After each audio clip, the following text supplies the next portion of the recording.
여러분, 혹시 오늘 하루 동안 여러분의 발길이 닿은 곳 중에서 다녀오고 나서 마음이 오히려 텅 빈 것처럼 허전하거나 누군가와 나를 비교하며 스스로를 깎아내리게 된 장소는 없으셨나요? 70평생을 앞만 보고 달려오며 이제는 좀 편안해질 법도 한데 여전히 마음 한구석이 불안하고 초조하다면 그것은 여러분이 지금 머물고 있는 장소가 잘못되었기 때문일지도 모릅니다. 70세 이후의 삶은 더 이상 무언가를 채우고 확장하는 시기가 아니라 불필요한 것을 덜어내고 오로지 나 자신의 내면을 돌봐야 하는 귀한 시간입니다. 아마 많은 분이 이 말씀에 고개를 끄덕이실 겁니다. 열심히 살았는데 왜 노후가 이토록 고단할까? 무엇이 잘못된 것일까 고민하는 분들을 위해 오늘은 노후의 평안을 송두리째 앗아가는 세 곳의 장소에 대해 이야기해 보려 합니다. 이걸 설명하기 위해 평생을 성실하게 일하며 자식들을 뒷바라지했지만 70대 중반에 이르러 큰 상실감에 빠졌던 박지훈 씨의 이야기를 들려드리겠습니다. 박지훈 씨는 흔히 말하는 자수성가의 전형이었습니다. 이른 아침부터 밤늦게까지 땀 흘려 일하며 남부럽지 않게 자식들을 공부시켰고 번듯한 아파트 한 채와 약간의 퇴직금을 손에 쥐었을 때만 해도 그의 노후는 탄탄대로일 줄만 알았습니다. 하지만 70세를 넘기면서부터 그의 일상은 조금씩 어긋나기 시작했습니다. 어느 날 박지훈 씨는 거울 속에 비친 자신의 모습을 보며 깊은 한숨을 내쉬었습니다. 주름진 얼굴과 힘 빠진 어깨보다 그를 더 괴롭힌 것은 어디로 가야 할지, 누구를 만나야 할지 갈피를 잡지 못하는 마음의 방황이었습니다. 그는 매일같이 습관적으로 들르던 장소들이 사실은 자신의 영혼을 갉아먹고 있었다는 사실을 뒤늦게 깨닫게 됩니다. 쇼펜하우어는 말했습니다. 인간의 행복은 그가 누구인가에 달려있지, 그가 무엇을 가지고 있는가에 달려있지 않다. 이 명언은 노후를 살아가는 우리에게 아주 날카로운 질문을 던집니다. 우리는 70년 동안 내가 누구인지보다는 내가 무엇을 가졌는지, 내 자식이 어떤 위치에 있는지를 증명하기 위해 살아오지는 않았나요? 특히 노년기에 접어들어 타인의 시선에 나를 맞추려다 보면 결국 남는 것은 허무함 뿐입니다. 박지훈 씨가 겪었던 심리적 갈등의 본질도 바로 여기에 있었습니다. 그는 자신이 누구인지 탐구하기보다는 남들에게 비치는 자신의 모습에 더 집착했던 것입니다. 이것이 바로 노후를 망치는 첫 번째 장소와 연결됩니다. 박지훈 씨의 하루를 한번 따라가 보겠습니다. 그는 매일 오후 2시면 집 근처의 공원 벤치나 은퇴한 노인들이 모여 담소를 나누는 동네 사랑방 같은 카페를 찾았습니다. 그곳에는 박지훈 씨와 비슷한 연배의 친구들이 옹기종기 모여 앉아 있었습니다. 처음에는 그저 외로움을 달래기 위해 나갔던 자리였지만 시간이 지날수록 그곳은 정보의 교류장이 아닌 자랑과 시기심이 교차하는 보이지 않는 전쟁터로 변해갔습니다. 어느 날 오랜 친구인 최성민 씨가 번쩍이는 손목시계를 만지작거리며 입을 열었습니다. 이거 우리 큰아들이 이번에 상무로 승진하면서 사준 건데 무겁기만 하고 영 불편하네. 그 말을 들은 박지훈 씨의 마음속에서는 미묘한 균열이 생기기 시작했습니다. 자신의 아들은 아직 자리를 잡지 못해 애를 먹고 있는데 친구의 아들은 승승장구한다는 소식을 들으니 축하하는 마음보다는 질투와 자괴감이 앞선 것입니다. 대화의 주제는 늘 비슷했습니다. 누구 집 손주가 명문대에 갔는지, 누가 이번에 주식으로 돈을 벌었는지, 누가 건강검진에서 아무런 이상이 없었는지 같은 이야기들이었습니다. 이런 대화 속에 섞여 있다 보면 박지훈 씨는 집에 돌아오는 길에 늘 마음이 무거워졌습니다. 분명 즐거운 시간을 보내려 나간 자리였는데 오히려 자신의 처지가 초라해 보이고 자식들에게 서운한 마음만 커져갔던 것입니다.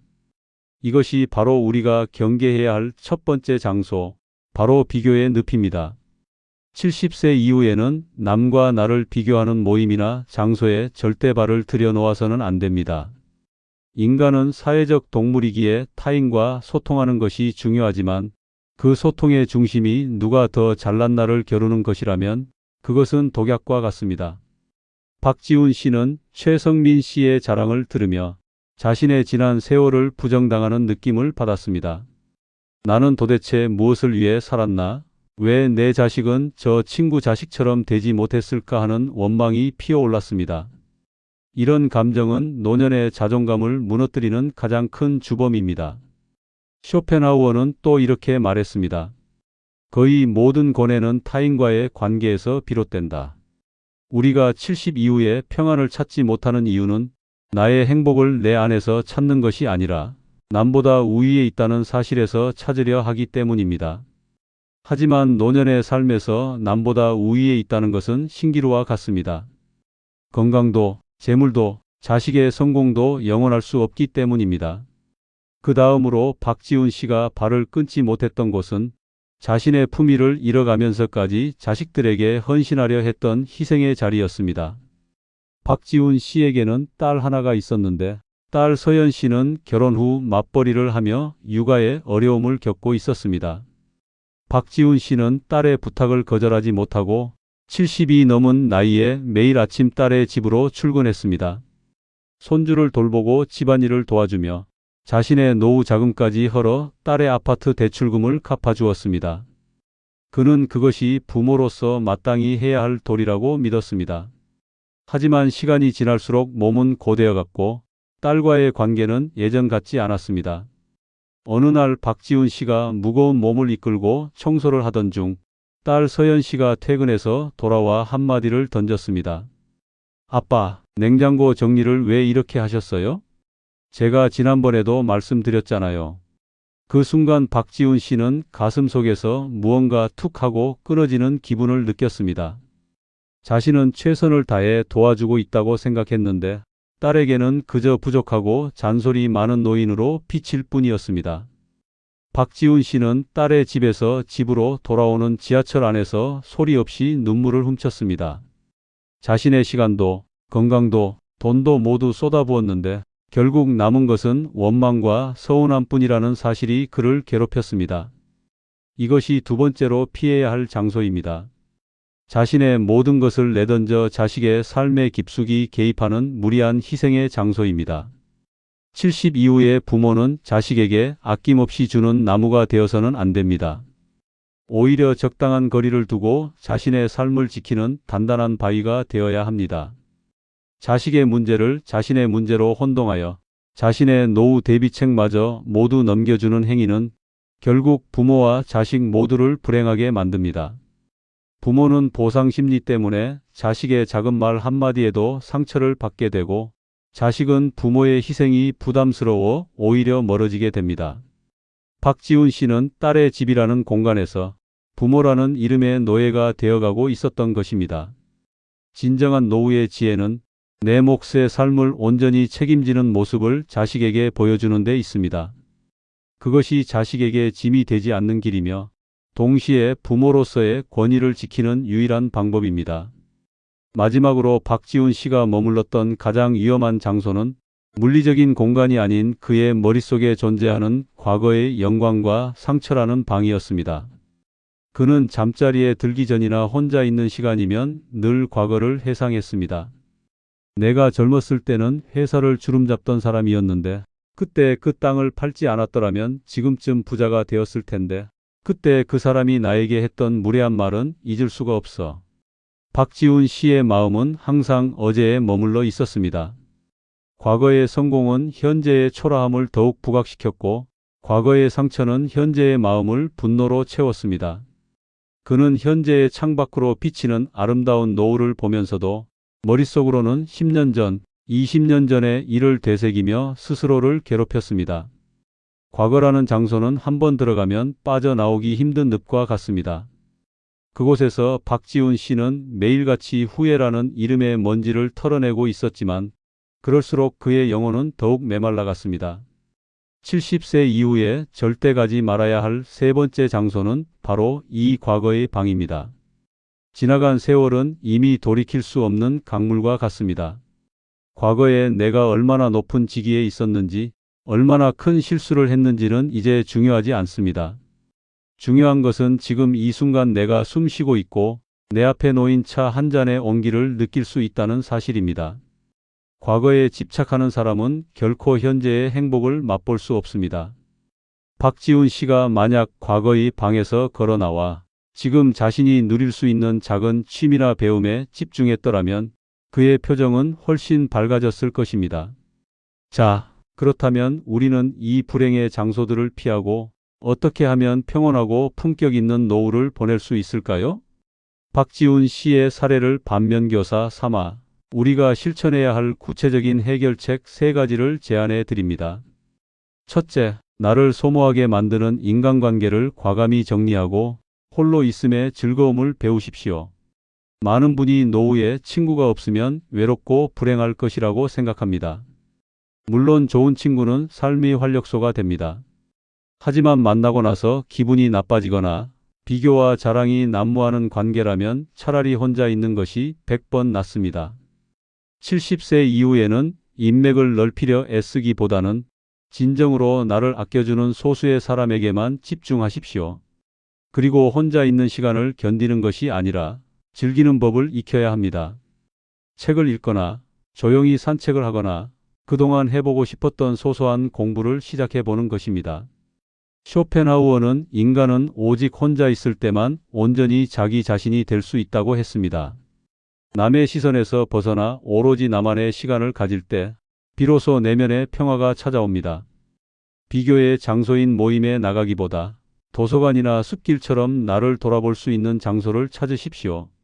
그곳에서 여러분은 타인의 성공이 아닌 나 자신의 존재 자체만으로도 충분히 귀하다는 사실을 깨닫게 될 것입니다. 둘째, 자식과의 관계에서 건강한 거리 두기를 실천하십시오. 자식은 여러분의 소유물이 아닙니다. 또한 여러분의 노후를 책임져야 할 보험도 아닙니다. 자식은 그들만의 삶의 무게가 있고 여러분은 여러분만의 삶의 가치가 있습니다. 70 이후에는 자식의 일에 감 놓아라, 대추 놓아라, 간섭하는 것을 멈추어야 합니다. 도와주고 싶은 마음이 굴뚝 같더라도 먼저 요청하기 전에는 뒤로 물러나 지켜봐 주는 인내심이 필요합니다. 특히 금전적인 지원은 여러분의 노후를 위협하지 않는 선에서 아주 신중하게 결정해야 합니다. 내가 너를 어떻게 키웠는데라는 보상 심리가 생기는 순간 부모와 자식의 관계는 파탄의 길로 들어섭니다. 자식에게 모든 것을 주고 나중에 원망하는 부모가 되기보다는 내 밥벌이는 내가 하고 내 건강은 내가 챙기는 당당한 부모가 되십시오.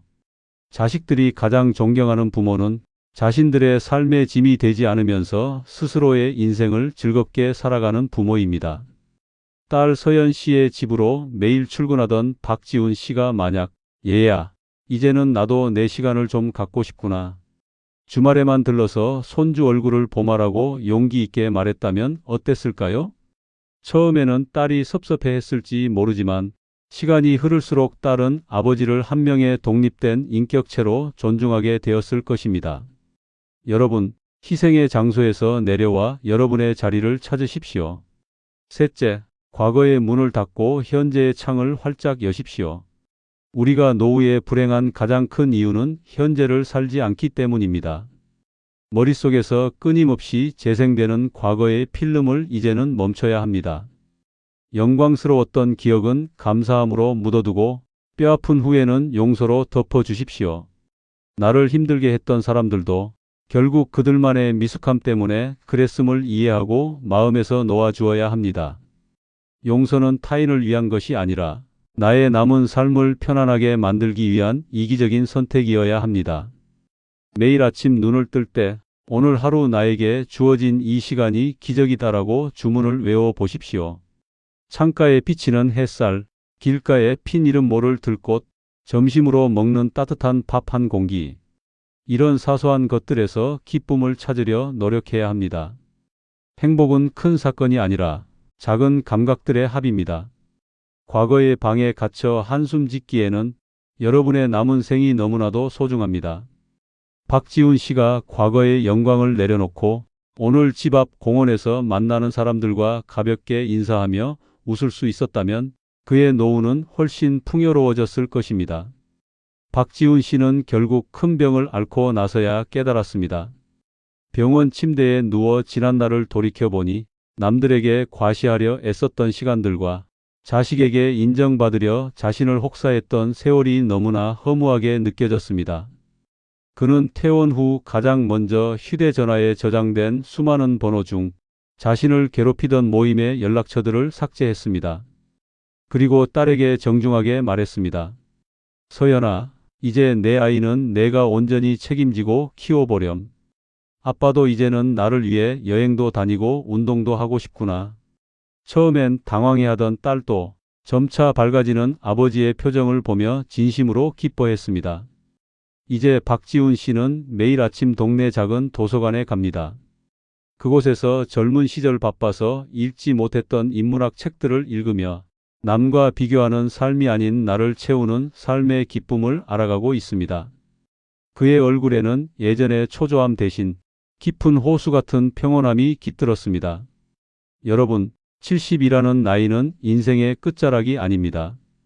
오히려 타인의 시선과 사회적 의무라는 무거운 짐을 내려놓고 진정한 자유를 만끽할 수 있는 황금기입니다. 어디를 가느냐가 여러분의 마음을 결정하고 어떤 마음을 품느냐가 여러분의 남은 생을 결정합니다. 오늘 제가 말씀드린 세 곳의 장소를 기억하십시오. 남과 비교하는 모임, 나를 소멸시키는 무리한 희생의 자리, 그리고 후회와 원망으로 가득 찬 과거의 방. 이 세 곳만 멀리해도 여러분의 노후는 이전과는 비교할 수 없을 만큼 평화로워질 것입니다. 세상은 끊임없이 여러분에게 무언가를 더 하라고, 더 가지라고, 더 보여주라고 유혹할 것입니다. 하지만 노년의 지혜는 그 유혹에 흔들리지 않는 뿌리 깊은 나무와 같습니다. 내 마음의 평화를 깨뜨리는 곳이라면 그곳이 아무리 화려하고 떠들썩해도 과감히 발길을 돌리십시오. 대신 여러분의 영혼이 쉴 수 있는 곳, 작은 것에도 감사할 수 있는 곳, 나 자신을 있는 그대로 사랑할 수 있는 곳으로 향하십시오. 그것이 바로 평생의 노후를 망치지 않고 진정한 행복으로 나아가는 유일한 길입니다. 여러분의 70 이후가 지는 해의 쓸쓸함이 아니라 내일을 준비하는 노을의 찬란함으로 가득 차기를 진심으로 바랍니다. 지금 이 순간 여러분의 발걸음이 향하는 그곳이 여러분의 천국이 되기를 응원합니다. 오늘 들려드린 지혜의 이야기가 여러분의 삶에 작은 위로와 이정표가 되었기를 바랍니다. 이 따뜻한 가르침이 더 많은 분의 가슴에 닿아 우리 모두가 품격 있고 평온한 노후를 맞이할 수 있도록 구독과 좋아요로 마음을 보태주세요. 여러분의 소중한 경험이나 오늘 느낀 점을 댓글로 나눠주신다면 그것이 또 다른 누군가에게는 살아갈 힘이 되는 큰 선물이 될 것입니다. 지혜로운 삶을 향한 여정에 끝까지 함께해 주셔서 감사합니다. 다음 시간에도 여러분의 마음을 어루만지는 깊은 통찰로 다시 찾아뵙겠습니다. 평안한 하루 보내십시오.